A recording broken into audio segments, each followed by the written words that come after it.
Banjir lumpur panas Sidoarjo, atau yang lebih dikenal oleh publik dengan nama lumpur Lapindo, adalah peristiwa menyemburnya lumpur panas di lokasi pengeboran PT Lapindo Brantas di Dusun Balongnongo, Desa Renokenongo dan Desa Jatirejo, Kecamatan Porong, Kabupaten Sidoarjo, Jawa Timur, Indonesia, sejak tanggal 29 Mei 2006. Semburan lumpur panas selama bertahun-tahun ini menyebabkan tergenangnya kawasan pemukiman, pertanian, dan perindustrian di 3 kecamatan di sekitarnya, serta memengaruhi aktivitas perekonomian di Jawa Timur. Lokasi semburan lumpur ini terletak di Porong, yakni kecamatan di bagian selatan Kabupaten Sidoarjo, sekitar 12 km sebelah selatan kota Sidoarjo. Kecamatan ini berbatasan dengan Kecamatan Gempol, Kabupaten Pasuruan, di sebelah selatan. Lokasi pusat semburan hanya berjarak 150 meter dari sumur Banjar Panji 1, BJP 1, yang merupakan sumur eksplorasi gas milik Lapindo Brantas sebagai operator blok Brantas. Oleh karena itu, hingga saat ini, semburan lumpur panas tersebut diduga diakibatkan aktivitas pengeboran yang dilakukan Lapindo Brantas di sumur tersebut. Pihak Lapindo Brantas sendiri punya 2 teori soal asal semburan. Pertama, semburan lumpur berhubungan dengan kesalahan prosedur dalam kegiatan pengeboran. Kedua, semburan lumpur kebetulan terjadi bersamaan dengan pengeboran akibat sesuatu yang belum diketahui. Namun bahan tulisan lebih banyak yang condong kejadian itu adalah akibat pengeboran. Lokasi semburan lumpur tersebut merupakan kawasan pemukiman dan di sekitarnya merupakan salah satu kawasan industri utama di Jawa Timur. Tak jauh dari lokasi semburan terdapat Jalan Tol Surabaya Gempol, Jalan Raya Surabaya Malang dan Surabaya Pasuruan Banyuwangi, jalur Pantura Timur, serta jalur kereta api lintas timur Surabaya Malang dan Surabaya Banyuwangi. Ada yang mengatakan bahwa lumpur Lapindo meluap karena kegiatan PT Lapindo Brantas di dekat lokasi itu. Lapindo Brantas melakukan pengeboran sumur Banjar Panji 1 pada awal Maret 2006 dengan menggunakan perusahaan kontraktor pengeboran PT Medici Citra Nusantara.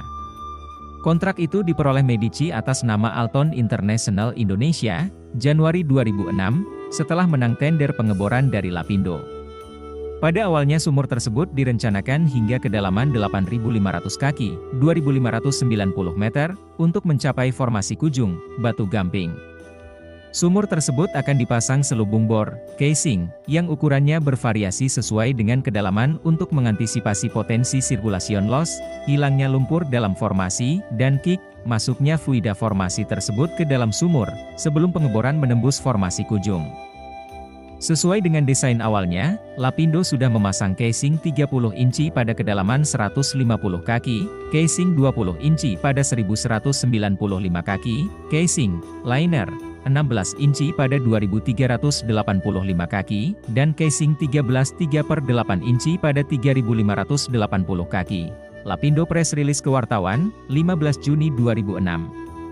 Ketika Lapindo mengebor lapisan bumi dari kedalaman 3.580 kaki sampai ke 9.297 kaki, mereka belum memasang casing 9,5/8 inci yang rencananya akan dipasang tepat di kedalaman batas antara formasi Kalibeng Bawah dengan formasi Kujung, 8.500 kaki. Diperkirakan bahwa Lapindo, sejak awal merencanakan kegiatan pengeboran ini dengan membuat prognosis pengeboran yang kurang tepat. Mereka membuat prognosis dengan mengasumsikan zona pengeboran mereka di zona Rembang dengan target pengeborannya adalah formasi Kujung. Padahal mereka melakukan pengeboran di zona Kendeng yang tidak ada formasi Kujungnya. Alhasil, mereka merencanakan memasang casing setelah menyentuh target yaitu Batu Gamping formasi Kujung yang sebenarnya tidak ada. Selama mengebor mereka tidak mengcasing lubang karena kegiatan pengeboran masih berlangsung. Selama pengeboran, lumpur overpressure, bertekanan tinggi, dari formasi Pucangan sudah berusaha menerobos, blowout, tetapi dapat diatasi dengan pompa lumpur Lapindo, Medici. Setelah kedalaman 9.297 kaki, akhirnya mata bor menyentuh Batu Gamping. Lapindo mengira target formasi Kujung sudah tercapai, padahal mereka hanya menyentuh formasi Klitik. Batu Gamping formasi Klitik sangat porous, berlubang-lubang. Akibatnya lumpur yang digunakan untuk melawan lumpur formasi Pucangan hilang, masuk ke lubang di Batu Gamping formasi Klitik, atau circulation loss sehingga Lapindo kehilangan atau kehabisan lumpur di permukaan. Akibat dari habisnya lumpur Lapindo, maka lumpur formasi Pucangan berusaha menerobos keluar, terjadi kick. Mata bor berusaha ditarik tetapi terjepit sehingga dipotong. Sesuai prosedur standar, operasi pengeboran dihentikan, perangkap blowout preventer, BOP, di rig segera ditutup dan segera dipompakan lumpur pengeboran berdensitas berat ke dalam sumur dengan tujuan mematikan kick. Kemungkinan yang terjadi, fluida formasi bertekanan tinggi sudah telanjur naik ke atas sampai ke batas antara open hole dengan selubung di permukaan, surface casing, 13,3/8 inci. Di kedalaman tersebut, diperkirakan kondisi geologis tanah tidak stabil dan kemungkinan banyak terdapat rekahan alami, natural fissures, yang bisa sampai ke permukaan. Karena tidak dapat melanjutkan perjalanannya terus ke atas melalui lubang sumur disebabkan BOP sudah ditutup, maka fluida formasi bertekanan tadi akan berusaha mencari jalan lain yang lebih mudah yaitu melewati rekahan alami tadi dan berhasil. Inilah mengapa surface blowout terjadi di berbagai tempat di sekitar area sumur, bukan di sumur itu sendiri. Perlu diketahui bahwa untuk operasi sebuah kegiatan pengeboran migas di Indonesia setiap tindakan harus seizin BP Migas. Semua dokumen terutama tentang pemasangan casing sudah disetujui oleh BP Migas.